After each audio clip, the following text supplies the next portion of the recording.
Morning everyone. In a previous class we discussed exercise 1b of chapter 1st integers, and in today's class we discuss further exercise, that is exercise 1c, 1d and test paper first. Okay, आज हम लोग क्या करेंगे, exercise 1c पढ़ेंगे, 1d पढ़ेंगे और test paper. ठीक है, क्योंकि आप लोग का क्या है कि मैथ्स का वीकली क्लास है, इसीलिए हम आज इसका जो ओवरव्यू है थोड़ा ओवरऑल इसको हम वीकली के अकॉर्डिंग लेके चलेंगे. ठीक है, तो आज का जो एक्सरसाइज 1c है उसके लिए जो कुछ बेसिक कॉन्सेप्ट है स्टूडेंट्स. फर्स्ट बेसिक कॉन्सेप्ट है डिवीजन ऑफ इंटीजर्स. क्या है, यानी इंटीजर्स का डिवीजन है ना. तो अभी हम फर्स्ट टॉपिक को देखेंगे. फर्स्ट टॉपिक है डिवीजन ऑफ इंटीजर्स. वो क्या होता है, ये डिवीजन ऑफ इंटीजर्स जो होते हैं इसके दो आप कह सकते हैं दो रूल है, दो एक्सपेक्टेशंस है. वो क्या है, फर्स्ट ये है कि अगर एक इंटीजर्स दूसरे इंटीजर्स को डिवाइड करेगा और दोनों में अनलाइक साइन हो, जैसे फॉर एग्जांपल जैसे 60 है स्टूडेंट्स, है ना, -60 डिवाइड बाई अगर 12 करते हैं, 12 में कौन सा साइन है, पॉजिटिव साइन है, बट 60 में कौन सा साइन है, नेगेटिव साइन है. तो ये दोनों कौन सा साइन अनलाइक हो गया. अगर दोनों प्लस साइन वाले होते या दोनों नेगेटिव साइन वाले होते तो लाइक साइन वाले कहलाते, लेकिन दोनों में अपोजिट साइन है ना, इसीलिए कौन से साइन वाले कहलाएंगे, अनलाइक साइन. तो जब अनलाइक साइन वाले हो तो ऐसे केस में हम लोग बिना साइन को कंसीडर किए हुए डिवाइड कर लेते हैं ना. अगर बिना साइन को कंसीडर किए हुए डिवाइड करेंगे तो क्या होगा स्टूडेंट्स, 12 5 60 है ना.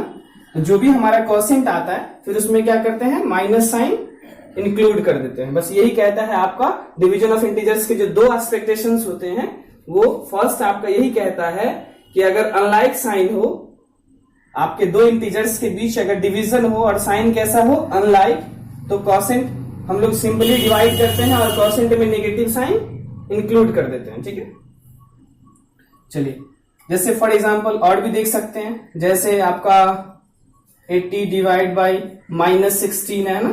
यहां भी क्या है, ये पॉजिटिव साइन है और ये नेगेटिव साइन है. तो हमको साइन अभी नहीं देख करके सिंपली डिवाइड करेंगे तो 16 5 है ना, और जो भी साइन था नेगेटिव तो वो हम ऐड कर देंगे. जब भी, यानी हमको क्या समझ में आया, जो डिवीजन ऑफ इंटीजर्स का फर्स्ट रूल क्या कह रहा था कि अगर अनलाइक साइन हो, जब दोनों दो इंटीजर्स के बीच डिवाइड हो और साइन कैसा हो, अनलाइक, तब जो भी क्वोशिएंट आएगा उसमें नेगेटिव साइन हो जाता है. ठीक, याद रहेगा स्टूडेंट्स.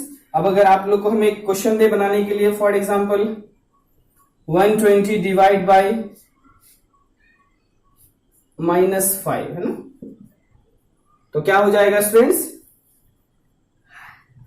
ठीक है, 5 2 10 2 0 5 4 20, और साइन कैसा हो जाएगा, नेगेटिव. क्यों, क्योंकि दोनों अनलाइक साइन वाले हैं ना. ये आपका फर्स्ट रूल यही कह रहा था डिवीजन ऑफ इंटीजर्स का. सेकंड रूल ये कहता है स्टूडेंट्स कि अगर दो डिवीजन हो और दोनों के बीच सपोज लाइक साइन हो, जैसे यहाँ भी दो इंटीजर्स था, दोनों में साइन एक में नेगेटिव था एक में पॉजिटिव था, बट यहाँ क्या है स्टूडेंट्स, दोनों में पॉजिटिव साइन है, इट मींस लाइक साइन है ना. दोनों में अगर ये सेम साइन होता है तो उसको क्या कहते हैं, लाइक साइन. तो ऐसे केस में जो भी साइन होता है वो उसके क्वोशिएंट में ऑटोमेटिक रहता है. 12 5 60, क्योंकि दोनों प्लस वाले थे तो इसका भी साइन क्या हो गया, प्लस. ठीक है, और अगर सपोज -50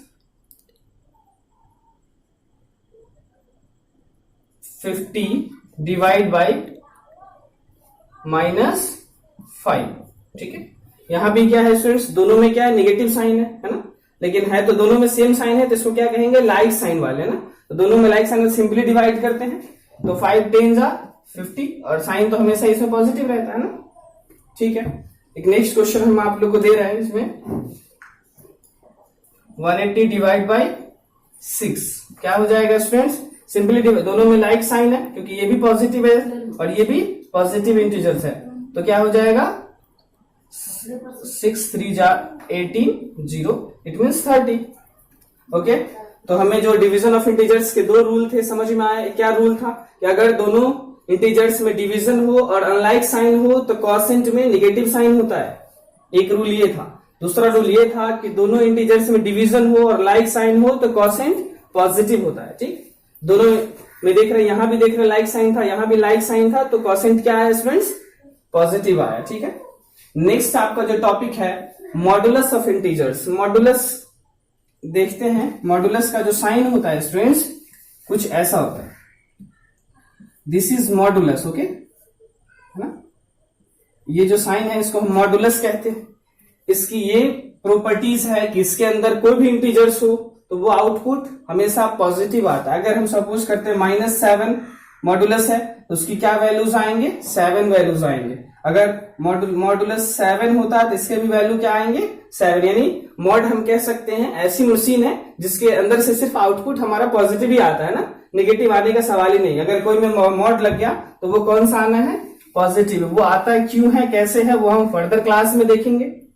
जैसे फॉर एग्जांपल -6, उसके क्या वैल्यू हो जाएंगे स्टूडेंट्स, 6। अगर मॉड 6 भी रहता तो उसके क्या वैल्यूज होते, 6। आ रही है बात समझ में? ठीक है, यानी मॉड के अंदर अगर नेगेटिव भी होता है तो वो अगर हम उसको ब्रेक करते हैं तो वो क्या आ जाता है, पॉजिटिव। अगर मॉड के अंदर में पॉजिटिव भी होता है, वो ब्रेक करने पे क्या आता है, पॉजिटिव। तो आ रही है बात समझ में? मॉडुलस का जो इंपैक्ट था, मॉडुलस का जो पावर था वो आप लोग समझ गए। मॉडुलस एक ऐसी मशीन है, सपोज आप ऐसा कह सकते हैं कि मॉडुलस ऐसी मशीन है जो क्या है, उसके अंदर से आउटपुट हमेशा पॉजिटिव ही आता है। ठीक है, नेक्स्ट स्टूडेंट्स आपका properties of division of integers. हम डिवीजन ऑफ इंटीजर्स से कुछ प्रॉपर्टीज देखेंगे। ठीक है, तो इसके जो फर्स्ट प्रॉपर्टीज है वो ये कहता है कि अगर दो इंटीजर्स डिवाइड कर रहे हैं तो ऐसा नहीं, जैसे सपोज करते हैं properties of integer, division of integers के जो फर्स्ट पॉइंट, फर्स्ट रूल ये है स्टूडेंट्स कि if A and B are integers, अगर ए एंड बी दो इंटीजर्स है तो ये कोई नेसेसरी नहीं है कि A divide by B is not necessary an integers. ये कोई जरूरी नहीं है कि ए और बी का जो डिवीजन होगा वो इंटीजर्स ही होगा। सपोज अगर इसको एग्जांपल के थ्रू देखें हम लोग, जैसे हम लोगों को पता है कि 18 क्या है, इंटीजर्स है, पॉजिटिव इंटीजर्स। ठीक है, और सपोज करते हैं a इज इक्वल टू 18, ए हमने माना क्या है, पॉजिटिव इंटीजर्स 18 है। b सपोज करते हैं 5, ये भी एक इंटीजर्स है। तो a डिवाइड बाई बी क्या हो जाएगा students, a divide by B is equal to क्या हो जाएगा, 18 डिवाइड बाई 5, है ना। तो ये इंटीजर्स है क्या, नहीं है ना। तो इट मीन्स हमारा क्या प्रूफ हो गया, ए एंड बी अगर इंटीजर्स हो तो ये कोई श्योर नहीं है कि a डिवाइड बाई बी वो इंटीजर्स ही होंगे। ठीक है, सेकंड ये कहता है कि अगर कोई इंटीजर्स a है, ठीक है, कोई इंटीजर्स a है और a अगर 0 नहीं है, तब अगर a को अगर हम a से डिवाइड करें तो वो क्या आता है स्टूडेंट्स, 1। ठीक है, ठीक है। थर्ड इंटीजर्स ये कहता है कि अगर जो भी हमारा अगर इंटीजर्स a है उसको अगर हम डिवाइड अगर करें 0 से तो वो मीनिंगलेस होता है। क्या आता है, मीनिंगलेस, मीनिंगलेस। ठीक है, और ये भी है कि अगर 0 में अगर a से डिवाइड हो, 0 डिवाइड बाई a तो वो क्या आता है, 0। क्या आता है स्टूडेंट्स, 0। ठीक है, नेक्स्ट है 3 जो आपके प्रॉपर्टीज थे आपने देखा। नेक्स्ट है अगर कोई इंटीजर्स a अगर उसको हम 1 से डिवाइड करते हैं तो वो क्या आता है, a ही। ठीक है, फॉर एग्जांपल देखेंगे 16 है, 16 डिवाइड बाई 1 तो क्या आ जाएगा, 16। ठीक है, तो अभी आपने देखा properties of division of integers, वो 4 होते हैं। अगर फर्स्ट ये है कि अगर a b इंटीजर्स हैं तो श्योर नहीं है कि a divide by b integers ही होंगे। फॉर एग्जांपल्स हमने देखा ना, 18 डिवाइड बाई 5 क्या है, इंटीजर्स नहीं है। नेक्स्ट आपका ये कहता है कि अगर a कोई इंटीजर्स हो और वो a 0 नहीं हो तो जो a डिवाइड बाई a होगा उसकी वैल्यूज क्या आएगी, 1। थर्ड प्रॉपर्टीज ये कहता है कि अगर कोई इंटीजर्स a है उसको अगर डिवाइड बाई 0 होगा तो वो मीनिंगलेस होता है, but 0 divide by a is equal to 0। Fourth properties ये कहता है कि अगर कोई इंटीजर्स a है, a डिवाइड बाई 1 होगा तो उसके वैल्यूज क्या आएंगे, a ही आएंगे। फॉर एग्जाम्पल हमने देखा 16 divide by 1 is equal to 16। Okay, अब हम कुछ क्वेश्चन पे चलेंगे स्टूडेंट। ओके, ये तो अभी हमने बेसिक कॉन्सेप्ट्स देखा, अब एक्सरसाइज 1C बेस पे जो कुछ क्वेश्चन है वो हम देखते हैं। ठीक है, फर्स्ट क्वेश्चन है स्टूडेंट, -76 डिवाइड बाई 19 है ना, -76 डिवाइड बाई 19। तो अभी अभी हमने आपको डिवीजन ऑफ इंटीजर्स के कुछ दो रूल्स बताए थे। फर्स्ट, अगर दोनों इंटीजर्स का साइन अनलाइक हो तो यहाँ कौन सा, ये नेगेटिव है और ये पॉजिटिव है तो अनलाइक साइन होगा ना। अनलाइक साइन में क्या होता है स्टूडेंट्स, कोसेंट में माइनस आता है, ये तो पहले हमें पता चल गया। और सिंपली डिवाइड कर देते हैं, ठीक है। तो सिंपली डिवाइड करेंगे तो 19 4 जा 76, कोई प्रॉब्लम नो। ओके, नेक्स्ट है आपका, अगर हम 36 डिवाइड बाई 3 करते हैं students, okay, it means 36 divide by 3। यहां भी क्या है, ये पॉजिटिव साइन है, ये पॉजिटिव साइन है, यानी यहां लाइक है, लाइक इंटीजर्स है तो ये प्लस साइन है तो प्लस ही होगा, इसमें पॉजिटिव ही होता है ना। तो सिंपली डिवाइड करते हैं तो 12 3 जा 36, कोई प्रॉब्लम नहीं। कुछ क्वेश्चन नेक्स्ट ऐसे हो सकते हैं जो फिल इन द ब्लैंक्स के रूप में भी है आपके क्वेश्चन में। -76 divide by fill in the blanks is equal to 4, है ना, ठीक है। तो ये कह रहा है कि -76 में कितना से डिवाइड करे कि आ जाएगा क्या, 4। तो हमें पता नहीं है स्टूडेंट्स, हम मान लेट कर लिया हमने x, ठीक है। अब हमें तो वैल्यू चाहिए x है, क्योंकि यहां का वैल्यू हमें पता, यही पता करना है ना क्वेश्चन में, ठीक है। तो इसे हम क्या लिख सकते हैं, -76 divide by x is equal to 4।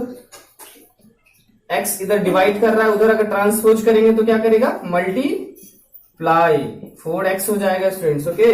अब हम 4, इधर भी इंटीजर्स है, -76 4 इंटीजर्स है, लाइक टर्म्स को एक साइड करते हैं ना, तो -76 4 इधर मल्टीप्लाई कर रहा था, इधर आएगा तो डिवाइड कर जाएगा, है ना। तो क्या आएगा स्टूडेंट्स, -19। तो x is equal to -19, x की जगह क्या आ जाता है स्टूडेंट्स, -19, ठीक है।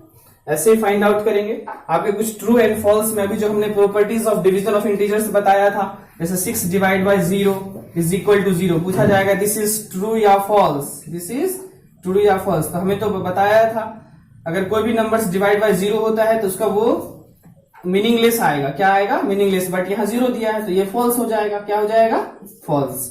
अगर 0 डिवाइड बाय 9 दे देंगे 0, ये ट्रू होगा या फॉल्स होगा स्टूडेंट्स। तो अभी हमने प्रॉपर्टीज ऑफ डिवीजन में बताया था, समथिंग 0 से, अगर 0 में अगर कोई भी इंटीजर से डिवाइड करते हैं तो वो क्या आता है, 0, तो क्या हो जाएगा, ट्रू, ओके। ऐसे कुछ क्वेश्चंस आएंगे एक्सरसाइज 1C में, ठीक है। एक्सरसाइज 1D में आपका आएगा, 1D के लिए भी हम देखते हैं कुछ क्वेश्चन, ठीक है।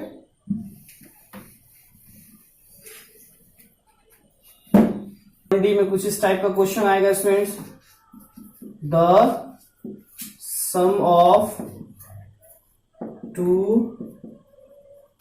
integers is 50 if one is -12 then find other, या फिर find another, कुछ इस टाइप के क्वेश्चन आएंगे। और बाकी जो भी क्वेश्चंस होगा आपका, जो भी exercise 1A 1B 1C base पे ही है, ऑब्जेक्टिव टाइप है, ठीक है।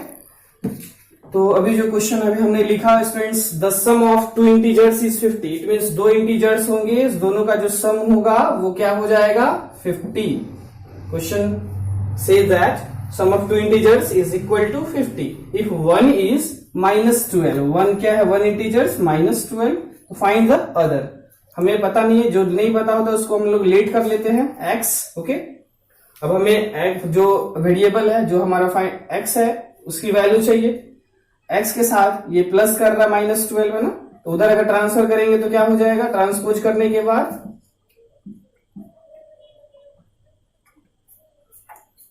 इधर -12 है तो इधर आएगा, ये इस बीच में कौन सा रिलेशन था, प्लस, इधर हो जाएगा स्टूडेंट्स माइनस, है ना,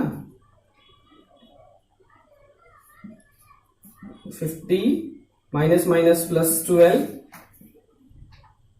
50 plus 12 is 62, okay. It means 62 ऐसे इंटीजर्स हैं जिसमें अगर आप -12 को ऐड करते हो तो क्या आ जाएगा, 50, ठीक है। तो इस तरह प्रोसेस करके हम लोग क्वेश्चन का सॉल्यूशन कर सकते हैं। क्वेश्चन में बोला गया था sum of two integers is equal to 50 if one is -12 then find the other. ठीक है, तो हमें जो नहीं पता था हमने उसको क्या किया स्टूडेंट्स, लेट एक्स। अब हमें एक्स की वैल्यू चाहिए क्योंकि अब एक्स वेरिएबल है ना, तो उसके साथ जो भी रिलेशन में होता है उसको हम अदर साइड भेजते हैं, तो ट्रांसपोज करते हैं तो उसका साइन नेगेटिव, साइन अपोजिट हो जाता है। तो यहाँ एक्स के साथ प्लस था तो इधर क्या कर गया, माइनस। अब हमें पता है कि माइनस माइनस साइन कन्वेंशन में क्या हो जाता है students, plus. 50 + 12 is equal to 62। It means हमारा अदर, हेंस